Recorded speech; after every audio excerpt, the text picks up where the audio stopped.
कहानी किसान और घोड़ा। एक गांव में एक बूढ़ा किसान रहता था। उसके पास एक सुंदर सफेद घोड़ा था। गांव के लोग कहते, तुम्हें यह घोड़ा बेच देना चाहिए, तुम्हें बहुत पैसे मिलेंगे। लेकिन किसान हंसकर कहता, नहीं, यह घोड़ा मेरा दोस्त है, मैं इसे बेच नहीं सकता। एक दिन घोड़ा भाग गया। गांव वाले मजाक उड़ाते हुए बोले, देखा, हमने पहले ही कहा था कि बेच देना चाहिए, अब घोड़ा चला गया, तुम्हारा बड़ा नुकसान हुआ। किसान ने शांत भाव से कहा, नुकसान या फायदा, अभी कुछ भी कहना जल्दबाजी होगी, बस इतना कहो कि घोड़ा नहीं है। कुछ दिनों बाद घोड़ा वापस लौटा और अपने साथ 12 जंगली घोड़े भी ले आया। गांव वाले हैरान होकर बोले, वाह, कितना भाग्यशाली है तू, अब तेरा बड़ा फायदा हुआ।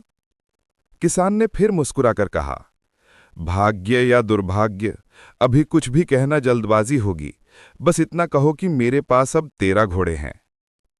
कुछ ही दिनों बाद किसान का बेटा उन्हीं जंगली घोड़ों को काबू करने लगा। एक घोड़े ने उसे जोर से गिरा दिया और उसकी टांग टूट गई। गांव वाले फिर बोले, ओह, कितनी बड़ी मुसीबत आ गई, अब तेरा बेटा लंगड़ा हो जाएगा। किसान ने वही उत्तर दिया, मुसीबत या सौभाग्य, अभी कुछ भी कहना जल्दबाजी होगी, बस इतना कहो कि बेटे की टांग टूट गई है। कुछ ही हफ्तों बाद युद्ध छिड़ गया। राजा ने गांव के सभी युवकों को सेना में भर्ती कर लिया। गांव के सभी घर मातम में डूब गए क्योंकि उनके बेटे युद्ध में चले गए। लेकिन किसान का बेटा घायल था, इसलिए उसे सेना में नहीं लिया गया। अब गांव वाले रोते हुए किसान से बोले, तू कितना भाग्यशाली है, तेरा बेटा बच गया।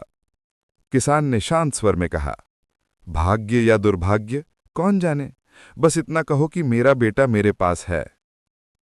प्रेरणा। जीवन में जो कुछ भी होता है वो ना अच्छा होता है ना बुरा, वो बस स्थिति होती है। समय ही तय करता है कि वो घटना हमारे लिए वरदान बनेगी या अभिशाप। इसलिए कभी घमंड से फूलना नहीं चाहिए और ना ही दुख में टूटना चाहिए। जो भी घटे उसे स्वीकार करना और आगे बढ़ना ही बुद्धिमानी है। धन्यवाद।